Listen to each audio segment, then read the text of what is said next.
Can I get yes for the screen? Okay, fine, good. Yes, Thank yes. you.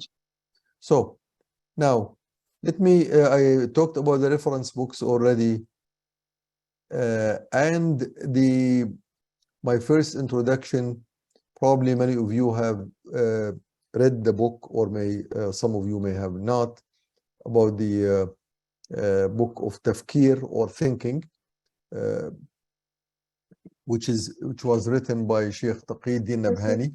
But here I will be brief on many of these issues. So the human, or the insan, we always call him as a thinking procedure, a thinking creature. That's one way to distinguish the human being from other creations of Allah subhanahu wa ta'ala, that we are thinking entities. And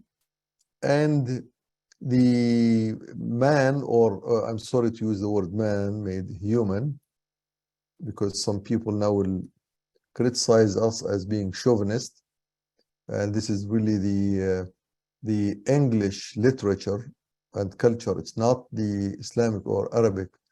In our terminology, we always use al-insan. We don't use al-rajul, or the man. This is borrowed from the English Latin productions, if you can. And this is part of the thinking, by the way. When you see something that's odd, or it may provoke your thoughts, it provokes my thought always, that all of these human entities are derivative of the word man, like human, woman, man. So this is all derivative from this. In the Islamic culture, which is revealed in Arabic, it is the insan rather than human or man. So anyway, I will be using the word insan quite often, but here for now, made human, the preferred entity on earth. And this is in Surah Al-Baqarah, where Allah Azza wa Jal says, وَعَلَّمَ آدَمَ الْأَسْمَاءَ كُلَّهَا. He taught Adam the names, and then he challenged the angels, the malaika, with this piece of knowledge, of the ability to accumulate information and use the information, not only to remember it, to memorize it, but to be able to use this as a step forward for producing thoughts. So now the knowledge which we have today, we talk about AI, artificial intelligence, and people are being afraid of AI, artificial intelligence. Artificial intelligence, it is a knowledge which has been produced as a product of thinking. The people, insan, made the thoughts and generated the AI, the GPT, the robots, all of this type of interactive learning products these days. So knowledge is the product of thinking.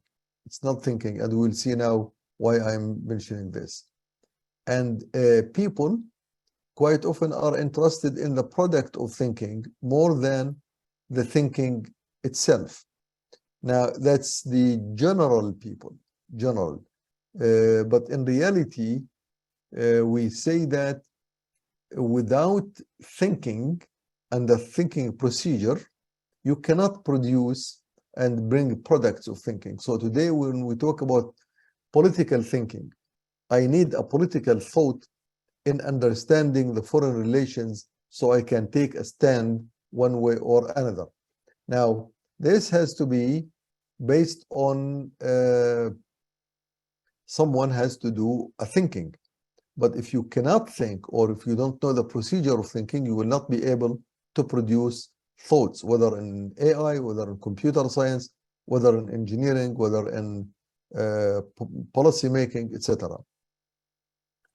And of course, when people, they fail to understand the reality of thinking and the reality of mind, if you will, then we will not be able to produce product of thinking in a valid, correct manner. So we will end up with wrong thoughts, or incomplete thoughts, or irrelevant. You may bring a thought process for something that's not related to your problem.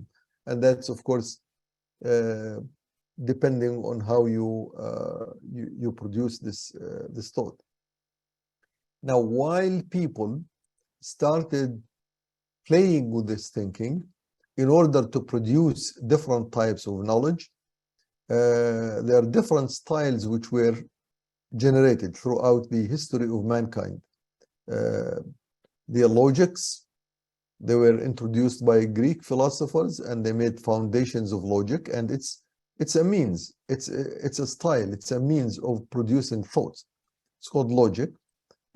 Scientific methodology, this is a style also of generating thoughts, and which was very prominent, and it led to what is called the Industrial Revolution. So it's not something that we can ignore.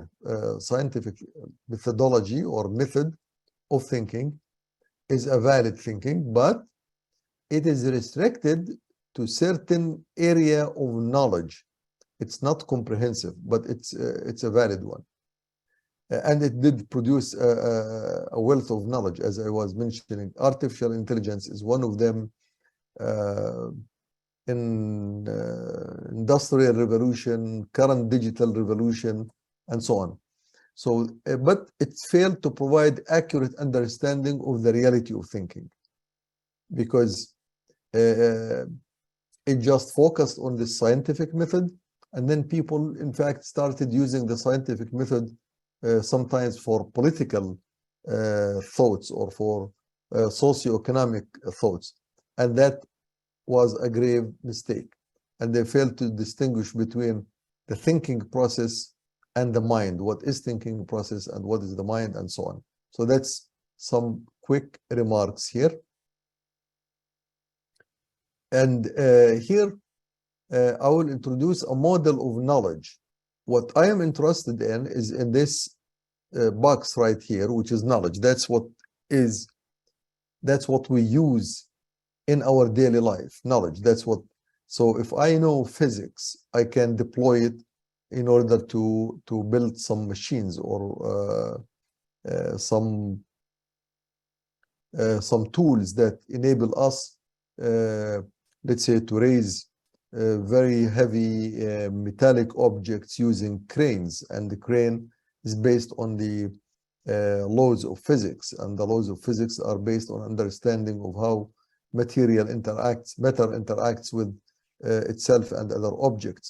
So that knowledge allows us to build high-rise building, because that's what we are interested in. But this knowledge comes from a certain methodology of thinking. You have to produce thoughts that give you the knowledge. And this thinking requires the mind, not only the brain, and I will explain the difference. There is a mind, which is really a thinking mechanism that will use a certain methodology that will produce the knowledge. The knowledge now comes back in a cycle, is used again in the same method to generate yet more and more knowledge. And we have seen how knowledge is accumulative. It comes in, first you produce a piece of knowledge, then you use that knowledge again, it becomes your standard of knowledge. It becomes a standard. You use it to produce more, and so on. And initially, this is the info. There is something called the info here.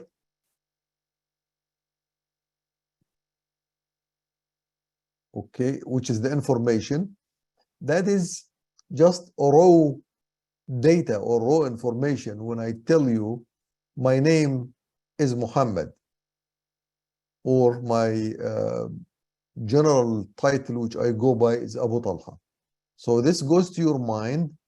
You use it as an information. Now your mind starts correlating this to people that you know who have the name Abu Talha or Muhammad or Malkawi or Jilani or whatever name is this. And then you start using your mind to produce more knowledge, to come up with a conclusion which can be useful for you. whether to take knowledge from this brother or to avoid controversial thoughts that could place someone in trouble if he or she will take the knowledge from this person. For example, this is what the intelligent operations they will do. They will get a piece of information. Someone reported this brother is speaking about high-level political thoughts which are related to economic policies, political systems, etc., conducting the affairs of humans and people, blah, blah, blah. Oh, so this becomes, this information will be used by their method, and the knowledge they produce is that this person should be banned from speaking on public. I'm just giving a real example here. And of course, these are some of the tools which we use. Unexplored mind, if the ability to remember and retrieve information from the mind, once you store it there, then you will have lots of information unexplored. Or it could be partially explored, so you may not be able to produce the most relevant knowledge. If it's heavily explored, we're talking about the mind being explored. I explore my mind, I explore my brain, I explore the information stored within me, I explore the ways of correlating information, and so on. So now, this is actually an example. It's very interesting. When I was reviewing this lecture today, I used this example 2 years ago when Biden and Putin met in Geneva.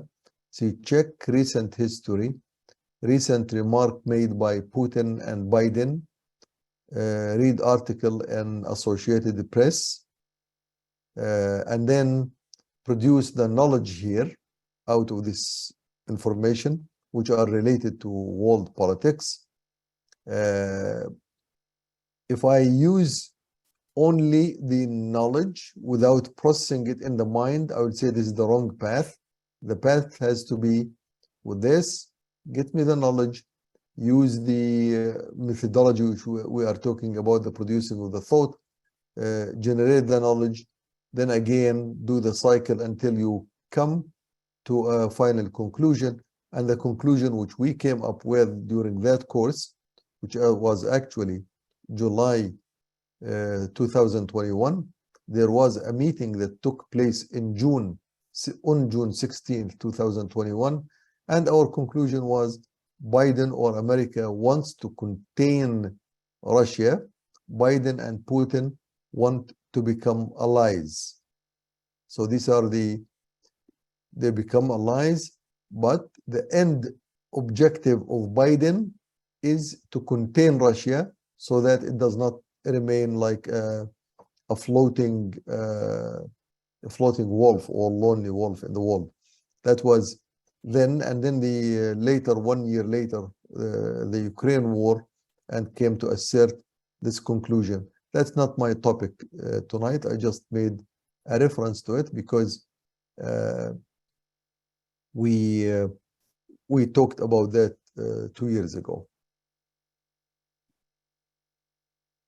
There are some controversies that people need to understand.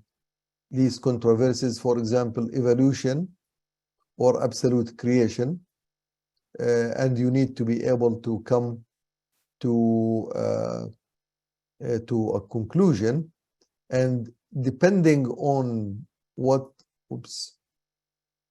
type of methodology you use. If you use the scientific methodology, you will come to a certain thought. If you use the logic, you come maybe to a different thought. In fact, if you use the logic, you may come to two contradicting. You can, with logic, you can say, oh, evolution is a fact, or you can come to say, no, there is a creation with this. And with the science, the same. You will find scientists who say No, we are a result of evolution. Scientists who will say we are absolute creation. Now, the mind here, if you use the mind, the mental thinking, you will have to come up with one and only one solution, which cannot be contradictive to, which cannot arrive at the same thought and its counterpart. Okay. Now, moderator, before I proceed, tell me, do we want to take 5 minutes break after 5 minutes so people can have a sip of water or something? Because 2 Yeah, hours inshallah, that's of inshallah. thinking, not only talking about thoughts, are very tiring. I know some people have been working a lot during the day, or maybe they are late at night like myself. But so let me, in 6 minutes from now at 12 midnight my time, we will take 5 minutes break, if you allow me. Can we do that? Yes, of course, inshallah. You see, do I see yes or no? The majority are saying no, or no one actually is Yeah, it's up to basically responding. the. Can you hear me? All right. Okay. Okay. Yes, yes, yes. 3 yeses. Okay. Okay. Yeah, inshallah. Or However you want to all do right. this. Okay. So I see a good support 5 minutes break. This will be 5 minutes from now. So now I will briefly again, because as I said, this is a review of all lectures. What is mind? What is not? And here I collected some information on how people look at mind.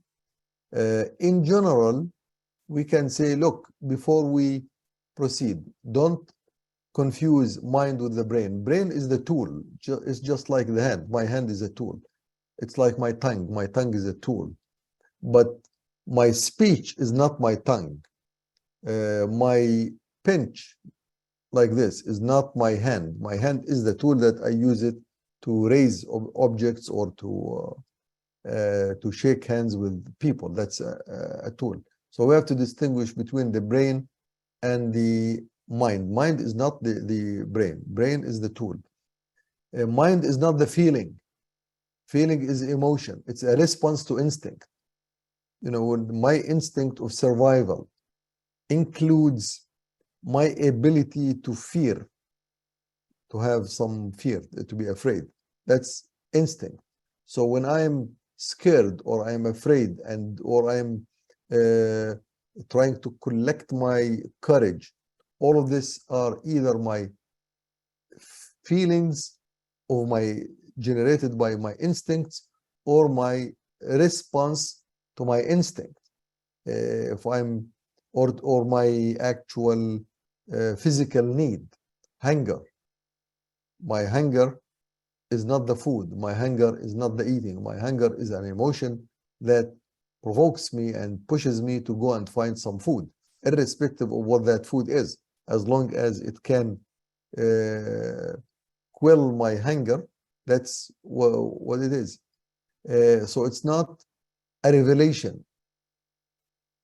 Mind is not a revelation. It's not the wahi, because these are the things which we know that sometimes come up in the shape of knowledge. It's not the wahi. Mind is the one that can accumulate the wahi, and then from there the knowledge will be propagated or used in real life. So the definitions of mind so far in the world at large, they were either vague or unfounded. There's no reasoning behind it, or maybe irrelevant. In fact, irrelevant to the whole process of thinking. Now, the most serious attempts of mind definitions, other than the recent definitions which we propose, were by Hegel and Marx. Hegel, the idealist, the one whose ideas produced capitalism, and Marx, whose ideas produced the socialism and communism. These are serious attempts to define mind, but they could not arrive at the conclusion, not because they are weak thinkers, but because they were biased. They wanted a definition that suits their objective. So they already have an objective within their thoughts, not with their thinking process. Then they came to define the mind that can be in line with what they have already in their brains, in their minds, in their life, in their ambitions, in their objectives they have decided to have. So that's their problem is there. Otherwise, they could have arrived at the correct thing. Now, someone is saying, okay, if the brain is the tool, then what's the mind? Actually, that's what I'm trying to come up. What is mind? What's thinking? I will come to it. But let me see our Muslim scholars.